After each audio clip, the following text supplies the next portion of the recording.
ඔබතුමා නම් එක විටක කියනවා මේ මාධ්‍ය පළවෙනි 175 තියෙනවා මැතිවරණේ තියන්න තියෙන්නේ කියලා කියනවා. දැන් ආයේ මේක අඩු වෙද්දිත් ඔබතුමාලා මැතිවරණේ තියන්න කියනවා. මොකක්ද ඒක?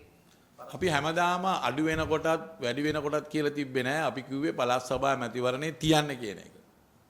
ආණ්ඩුවට සමහර සමීක්ෂණවල ආණ්ඩුවට ඉහළ ප්‍රසාදයක් තියෙන අවස්ථාවෙත් අපි ඇවිල්ලා කිව්වේ ඉහළ ප්‍රසාදයක් තියෙනවා නම් මැතිවරණේ තියන්න කියලා.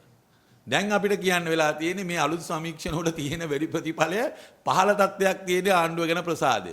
ඉතින් මේක තවත් පල්ලයට බහින්න කලින් ඉක්මනට මැතිවරණේ තියන්න කියලා තමයි අපි දැන් කියන්නේ.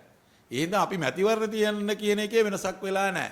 ආණ්ඩුවට ඉහළ සමීක්ෂණ වාර්තා එනකොටත් අපි කිව්වා ආණ්ඩුවට වාසිදායක තත්ත්වයක් තියෙනවා මැතිවරණයකට යමු කියලා.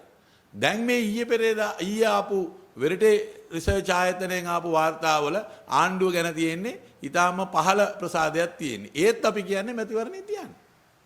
එහෙනම් අපි කියන දේ වෙනසක් වෙලා නැහැ. දැන් මේ මැතිවරණයක් ගැන නෙමෙයි කතාව දැන් තියෙන ජනමත විචාරණයක් ඒ කියන අදහසක් තියෙන ඒකට ඔබතුමාලගේ මේ දැස්සියක් නැහැ නේ. නෑ අපි කියන්නේ ජනමත විචාරණයකට යන්න ඕනේ 22 වෙනි සංශෝධනය සම්බන්ධව. ඉතින් ඒකට මැතිවරණයක් තියන්න වෙනවා. ඉතින් මං කියන්නේ දේ මොන මැතිවරණය තිබ්බත් ඉතා ඉක්මනින් තියන්න. මොකද මේ සමීක්ෂණ වාර්තාවල් ඉතා මේ ඒ තරම් ඇඟට මන් දන්නේ ලාල්කාන්ත ඇමතිවරයා කලින් දැක්කත් දන්නේ නැහැ මේ සමීක්ෂණ වාර්තාව. ඒ හින්දාත් දන්නේ නැහැ කිව්වේ නුවරින් ඡන්ද ඉල්ලන්නේ නැහැ කියලා ආයි. නේද? ආයි ඡන්ද ඉල්ලන්නේ නැහැ කියලා කිව්වනේ. ඒ කිව්වේ සමහර විට මේ සමීක්ෂණ වාර්තාව කලින් එයා දකින්න ඇති. ඒ දැකලා තමයි එයා කිව්වේ මම නම් ඊට පස්සේ ඡන්ද ඉල්ලන්නේ නැහැයි කියලා. ඒ හින්දා දැන් අපි කියන්නේ මේ සමීක්ෂණ වාර්තාවල් ගණනාවක් ආව පෞද්ගලික කාලේ පුරාම. ඉතින් හැම වාර්තාවක්ම එනකොට අපි ප්‍රශ්න කරේ ඇයි පළාත් සභා මැතිවරණේ තියන්නේ නැත්තේ?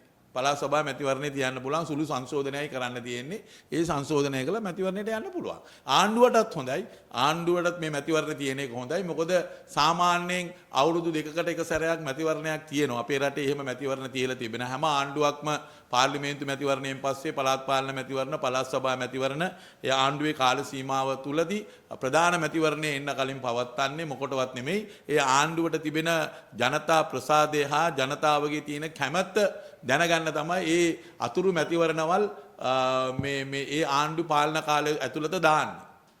හරි ඒක හැම ආණ්ඩුවක් කාලෙම කරා. පළාත් සභා ඡන්දේ ආණ්ඩුව ඇවිල්ලා අවුරුදු දෙකක් යනකොට පළාත් සභා මැතිවරණේ තියෙනවා. ඒ තියලා බලනවා මොකද්ද අපිට තියෙන තත්ත්වය කියලා. ඉතින් මේ ආණ්ඩුවට දැන් මේක චෙක් කරගන්න හොඳ අවස්ථාවක් තමයි පළාත් සභා මැතිවරණේ තියන්නේ. මොකද ජනාධිපති මැතිවරණයට තව කාලයක් තියෙනවානේ. ඒ හින්දා ඊට කලින් ආණ්ඩුවට පුළුවන් පළාත් සභා මැතිවරණේ තියලා ආණ්ඩුවට රටේ ජනතාවගේ කැමැත්ත තියෙනවද? තත්ත්වය මොකද්ද? අගුල මොකද්ද කියලා චෙක් කරගන්න හොඳ අවස්ථාවක්. ඒ හින්දා තමයි අපි කියන්නේ මැතිවරණේ තියන්න. හැබැයි මේ සමීක්ෂණ වාර්තාව අනුව තව ආණ්ඩුව මැතිවරණ පරක්කු කරනවා කියලා කියන්නේ නම් තත්ත්වේ බරපතල තැනකට යන්න පුළුවන්. දැන් අපිට ඔබතුමා කතා කරන එක දැක්කාම හිතෙන්නේ ඔබතුමා ආණ්ඩුවේ ලොකු හිතවතෙක් වගේ. මොකද්ද? දැන් ඔබතුමා ආණ්ඩුවට අනුකම්පා කරනවා වගේ. මොකද්ද අනුකම්පාව? ඔය කතාවේ තේරෙන්නේ මේ ආණ්ඩුව අනේ කොහොම හරි ඉක්මනින් තියන්න මොකද දිනනවා නම් දැන් තමයි දිනන්න පුළුවන් එහෙම කතාවක් කියන්නේ. නෑ මම කියන්නේ මේ සමීක්ෂණ වාර්තාව අනුව ඊටාම දැන් ආණ්ඩුවේ පිළිබඳ තියෙන ප්‍රසාදය 138කට බහැලා තියෙනවා. තවත් මේක බස්ස ගන්න නැතුව තියන්න කියන එකයි මම කියන්නේ. ඉතා ඉක්මනින්. ওই ආණ්ඩුවට හොඳයි ඒක. ඉතින් තව ඉක්මනට තියෙන එක. ඉතින් මම කියන්නේ ඒකයි. දැන් ආණ්ඩුව තියන්නේ නෑනේ. දැන් අපි බලනවා එහෙම කියලා හරි මේක තියව ගන්න. ඔව්. එහෙම හරි කියලා මේක තියාගන්න එපා. හරිද? ඉතින් ඒ හින්දා තමයි මම මේ කියන්නේ එහෙම හරි කියලා මේ මැතිවරණේ පවත්වමු. මොකද ආණ්ඩුවට දැන් ප්‍රසාදයේ 70%ක මේ 60කට තියෙන වෙලාවෙත් ආණ්ඩුව මැතිවරණේ තියන්න උත්සාහ කරේ නැහැ.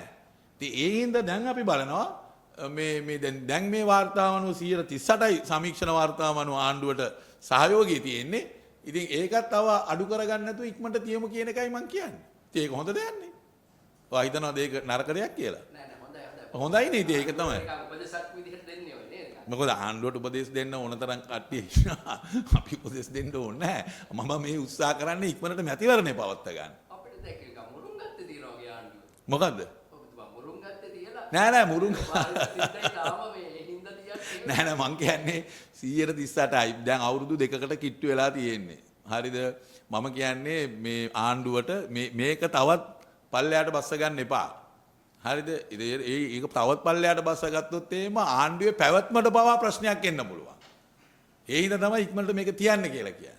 ඒ කියන්නේ ඔබතුමාලා කියන්නේ මේ ආණ්ඩුව තව ඉන්න අවුලක් ඔව් ඉන්න ඕනේ. මොකද එහෙම යන්න බෑනේ. දීපු පොරොන්දු ටික කරලා යන්න එපා. ජනාධිපතිතුමා කිව්වේ ඒ ජනාධිපතිතුමා ඒ දාලා යන්න ලෑස්ති කියලා කිව්වේ ඒක වෙන තේරුමකින්. ඒ ඇත්ත තේරුම දාලා යන්න නෙමෙයි.